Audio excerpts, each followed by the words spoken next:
It's really sad to think that many of these early women writers, and there were more women writing films in the early silent days than there were men. It was a wild west of a job. And so we always let women in the beginning. And then when it becomes a business, we say, oh, no, no, no, no. This is now a place where men can make money. You ladies should leave. From the Autry Museum, located on Tongva homelands in Los Angeles, California, join us in asking, what is a Western?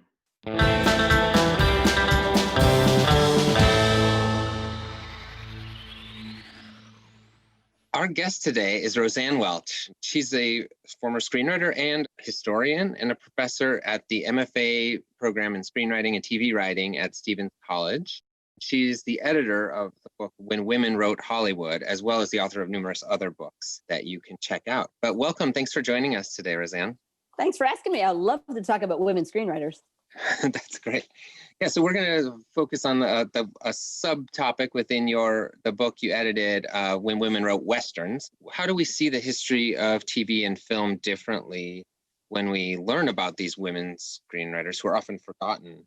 And perhaps why were they forgotten in the first place? The why is always sad to learn, but we're learning it in all of our history classes, no matter what we teach in this country. And we're getting very good at that, right? We're learning that the people who told the stories were the winners. And in fact, there were many, many more stories that were left on the cutting room floor, if you will.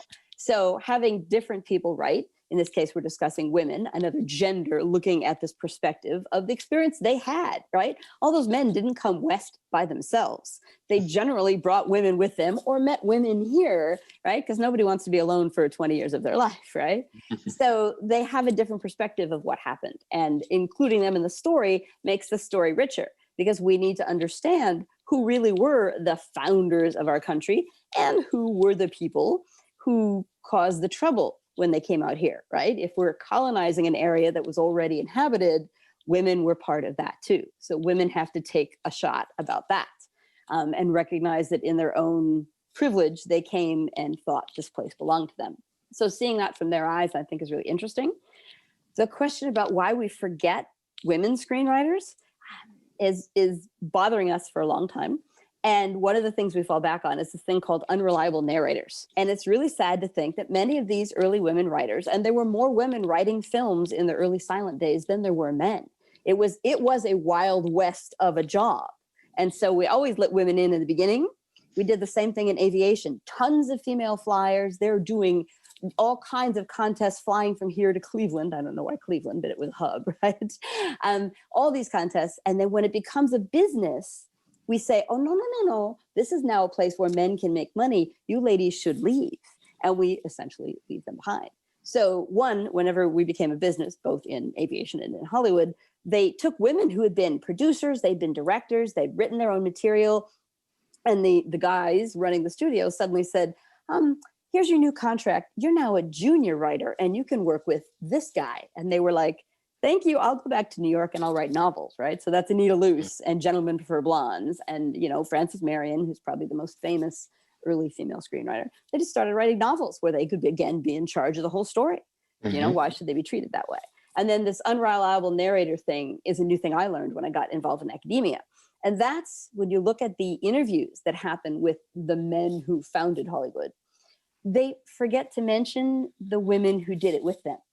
Or they mention women without mentioning their names. One of my favorite sad examples is a woman named Jeanne MacPherson, who wrote several Westerns under Cecil B. DeMille. And if students study film history, they've all heard of Cecil B. DeMille, and they rarely hear of Jeanne MacPherson. But on almost any movie he made that made money, she wrote it. But she died young, and he lived on another 30 years, and he did an oral history. And when they asked him about working with her, he said, she wasn't a great writer. I kept her around because she needed a job, but I did most of the work. And that's what goes down in the history books, because she didn't get to tell her side. And so to me, that's the saddest part of this, is they disappeared and they didn't even know they were going to disappear. I think that will be familiar to a lot of people from a lot of different perspectives, those types of stories. So when we think about Westerns in particular, which seems like such a male-oriented genre, the cowboy is such a looming figure in that genre.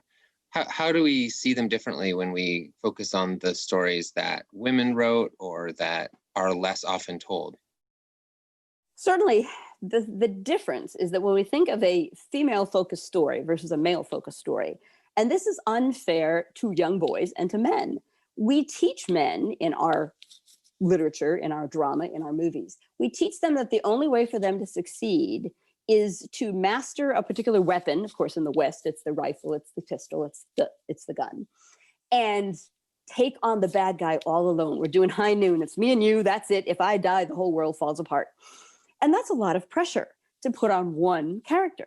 Whereas female stories are generally centered in, I have come to this new place with a bunch of other people. We are a community and we must all rise together. We must all help each other, right? One of the great comparisons people will make, and I adore Star Wars, and we're going to talk about Star Wars and how that's really a Western. Oh, good.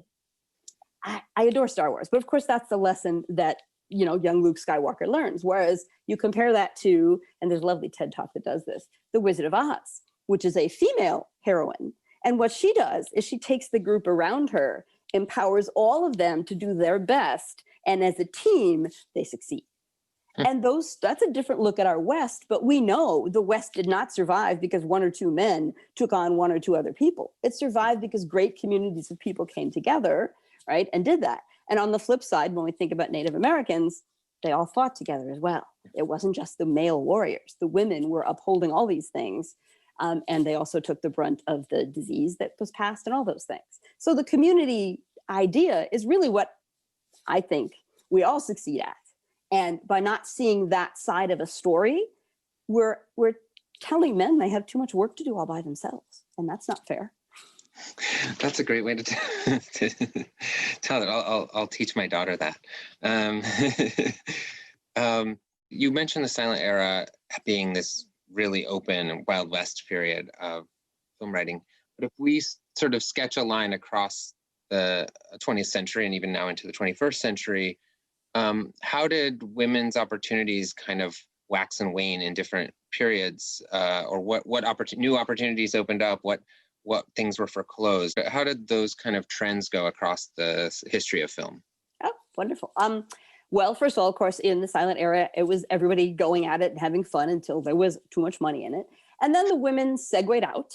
Again, they went into novels and literature, although a few people survived that period, but they weren't writing Westerns, right? Except, as you all know from the Autry Museum, Betty Burbage was writing Jeanne Autry movies, right? So there were some women. Lee Brackett, again, who's coming handy when we talk about Star Wars, was a Western novelist and wrote Western serializations and things. So we have some women, but it becomes a dude thing, right? And this is a problem for writers all the time. You get pigeonholed just like actors do.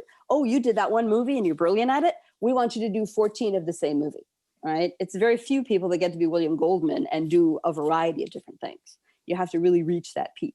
So women, it wanes in movies, although B serials have a little more opportunity for them. And then yes, TV is invented. And TV is a place where a lot of these women move because again, we're doing Westerns on TV. We start to do a few less Westerns, even in the film world, as science fiction and stuff takes over. And the women move into television and they're doing episodes of Bonanza and Wagon Train and High Chaparral. Again, you have the David Dordert papers there, which are so interesting to read because High Chaparral is a really cool show when it comes to a female who owned the ranch and then she marries, she's an indigenous woman. She marries a white guy, then he co-powers it with her. Really fascinating story.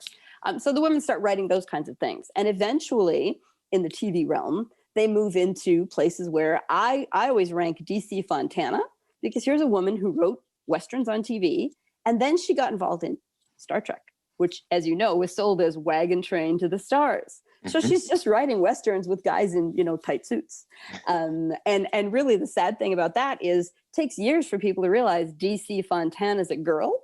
Because one of the things that producers and publishers still ask women to do when they're writing male-focused stories is to use their initials because they don't think boys or men will read or watch something by Dorothy Christine Fontana. I can't remember Christine's middle name. I don't remember, but same thing is, and you think we're done with that, except my kid grew up, he's 22. He's the generation that read Harry Potter by J.K. Rowling.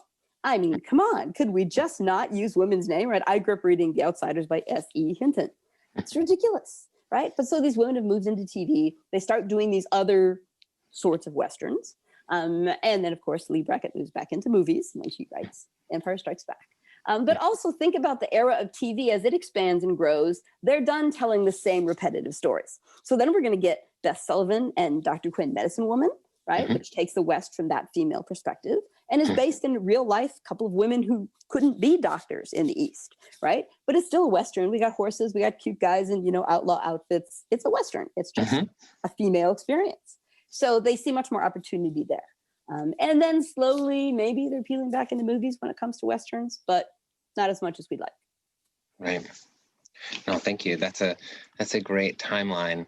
When you look at all of the histories and biographies that you've learned about of women screenwriters, are there a couple in particular that you wish more people knew? Maybe these are some of the ones you've mentioned already, but are there a couple that you just want to sort of shout from the rooftops? This is a classic. This is a person who should be on the marquee.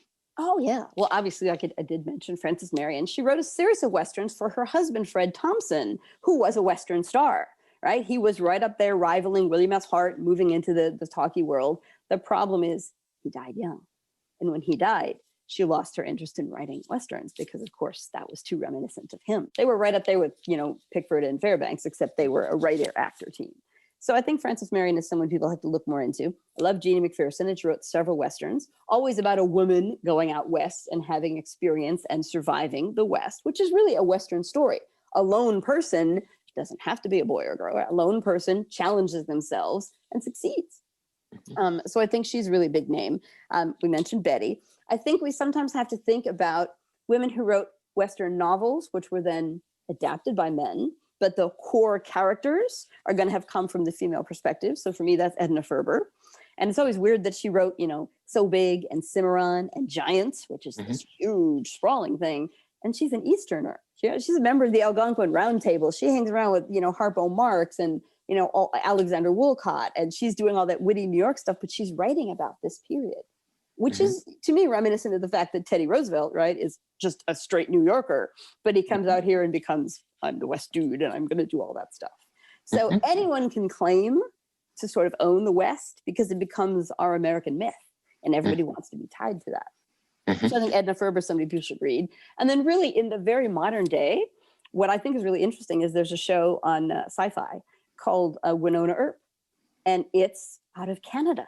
So we have a Canadian, Emily Andras, and so a female writer. She's taking a Western icon, Wyatt Earp, and she's flipping it and giving his great-granddaughter the job of using his big rifle, which is called Peacemaker, and killing the ghosts of all the bad guys that Wyatt Earp was once up against because they come back, right? So what a flip of our story, right? I think that's a really cool, and people sort of dismiss it, but it also has a really lovely LGBTQ storyline because they give Winona a sister who's gay, and she and the sheriff, who's a girl, are a partnership. And you're like, whoa, girl sheriff having a relationship. The whole thing is like, so all this new stuff. And yet there's a really cool book called The Roaring Camp. It's about the gold rush by Susan Johnson. Using primary documents, she documented all these people who truly lived in the gold rush. And I remember this great team of two men who ran a restaurant for like 40 years together, and they lived together. Of course, there's no paperwork that says they were a couple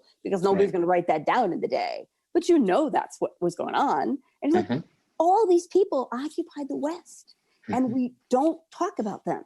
And for whatever reason, maybe because women are forgotten a lot, they also like to look for those other forgotten stories and bring them to light. So I think Emily's a pretty cool person, and I'm really interested in a Canadian looking at American history. Very interesting. Usually the directors become the heroes of film history. What's different between the history of screenwriters and the history of directors or actors or actresses in what gets remembered? Of course. We always grant you that people go first to see an actor or an actress. They fall for that person. That's who they're going to see the movie for. That's just the truth. The whole director-writer thing makes you crazy. Back in the day, they recognized writers more. Writers were in Photoplay magazine when they had marriages or they were taking vacations. We read about people like Lorna Moon and Anita Luce, obviously, all these people. And then what happens is the auteur theory shows up. And the auteur theory blows us away because Francois Truffaut over there in France decides directors are the real author of a movie, even though They don't write anything unless they're writer-directors. And I always tell my students the word writer still comes before director in that phrase.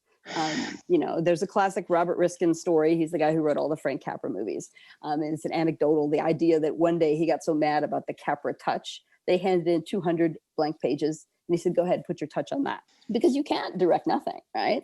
So there's a lot of reasons why in the 40s-ish, we start getting these celebrity directors. And the problem with teaching directors as the heads of their movies is that they largely were men. So we're teaching the great male history, of the world again, when many of those stories were written by women, right? I kind of pick on Hitchcock because it's Joan Harrison who wrote several of his films and got an Oscar nomination for Rebecca, right? But you don't think about Joan Harrison movies, you think about Hitchcock movies, right? And so that to me is really unfair. And there's also this concept that in the world of Hollywood, directors are so masculine, since mostly men did that, and the writers are like the girls of the town, right? They're the female part of the team, the heart versus the brawn. And that's really stupid because artists, male or female, are more sensitive. That's why they're artists. That doesn't mean they should be considered any less in the hierarchy of the creation of this story. For me, they should always be considered more, because when you quote movies, you're quoting dialogue. Those are your favorite lines, and the writer is the one who did that. So it's, to me, something I'm still battling. Even teaching students, they'll come to my classes, and I ask them to name their top 5 movies, and then who directed them, and then who wrote them. And they can always name the 5 directors, and unless it's a writer-director, they don't remember who wrote the movie. And I have to tease them because they're coming to become writers, and they haven't focused on the work of other writers.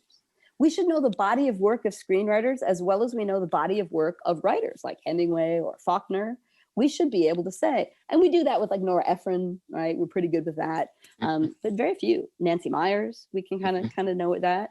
Again, if you study silent films, you know an Anita Luce film, you know a Frances Marion film. The more you see their work, the more you recognize it. So for me, we have to start focusing. The other thing that makes me crazy that I must change someday is both IMDb and Wikipedia. When you get the little Google quick version, when you do a search, they give you the movie name and the director. The writer is not in that quick Google search. You have to go to the page to get it. And I'm like, oh, come on, add one more line. It won't hurt. I'm glad we're giving you this platform to put this slogan, and maybe you can make a poster or something. But no, it's an important part of the history and such a crucial part of every film. You've mentioned being a professor of aspiring screenwriters, as they look to their future careers. What opportunities do you see or challenges that they, and maybe particularly your women students, will face, but probably also your men students? What looks like it may be changing? What challenges are they facing? How are our technologies changing that may affect this? What do you see looking forward? So many things. I think what's a good thing to look forward to is the studios are now recognizing, thanks to Wonder Woman and Black Panther, there are audiences for stories that are not from the main quote unquote norm. So now they're hungry for those because they want that money, right? It's always about money. We always know that. It is a business about money.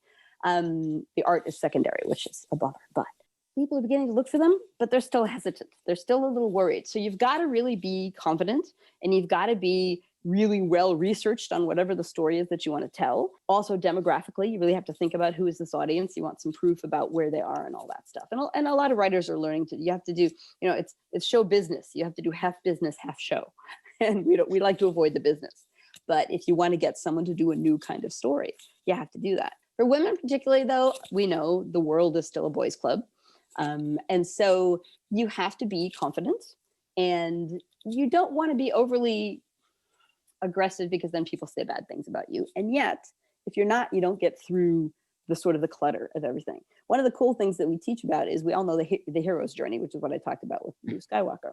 But the heroine's journey is a thing that we teach, right? And Maureen Murdoch came up with that. The heroine's journey, of course, is about a female character, but it's about what women learn from society, which is generally, if you want to succeed, you have to act like a man.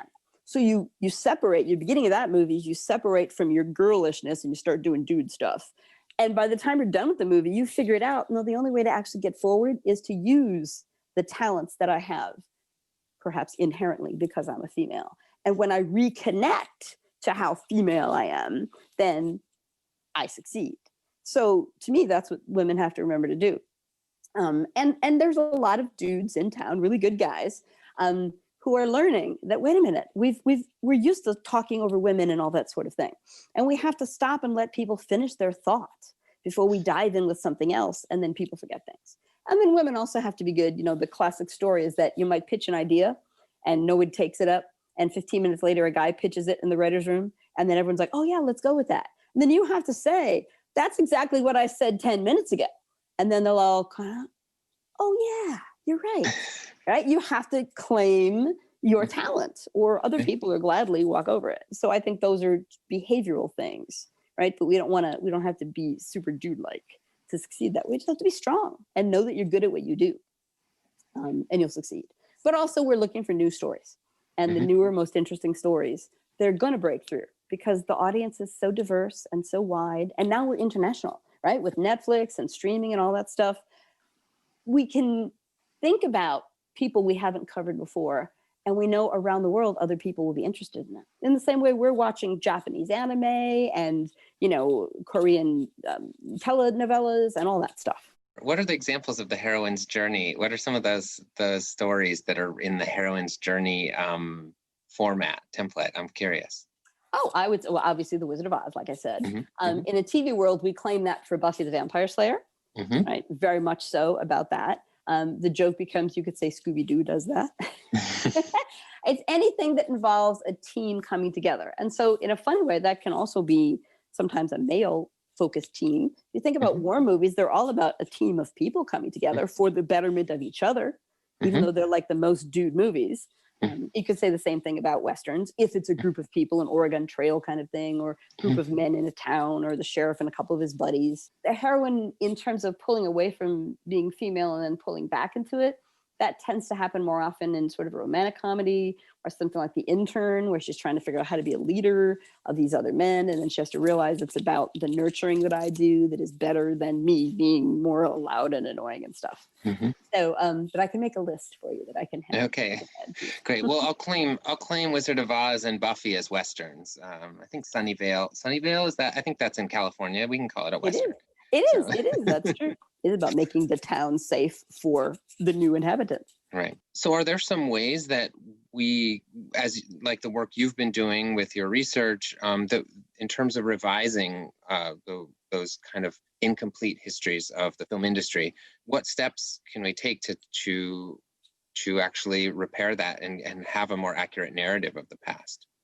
Oh, wow. Well, of course, hire more women writers. Step one, to get more of those stories out, hire more underrepresented voices to tell us the stories we haven't heard before. And once we've done that, we have to preserve this material.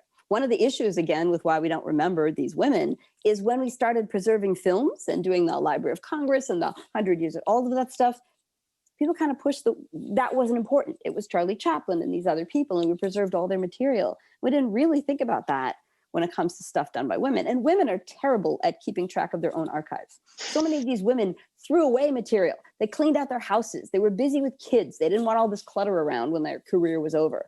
And it disappeared. I mean, there's a great story, Bess Meredith, who wrote many, many films in the silent era. And then she married Michael Curtiz, who is the director of Casablanca.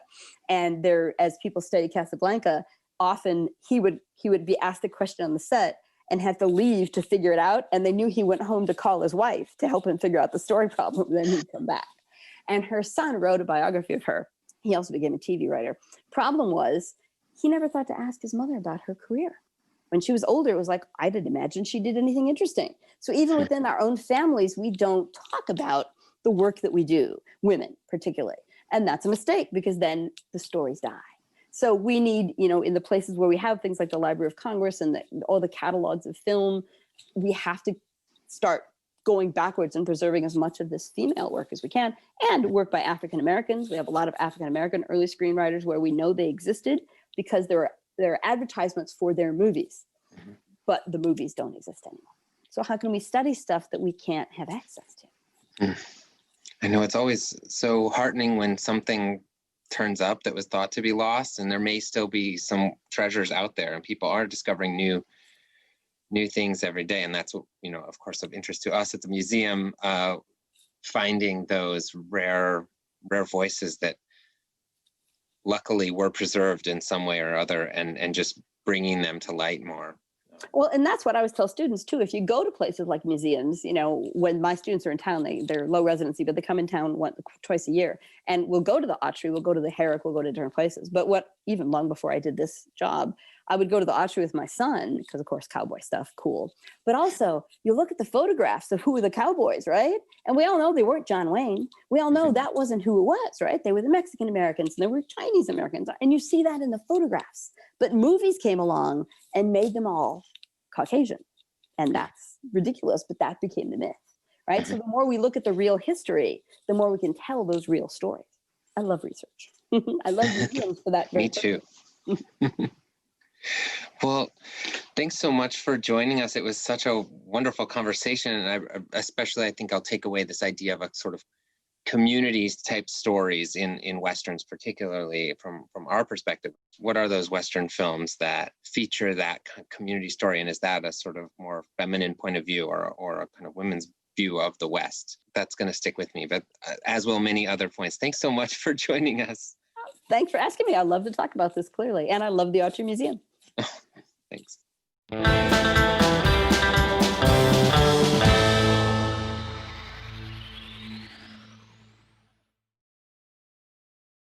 The Autry Museum of the American West thanks our members and supporters.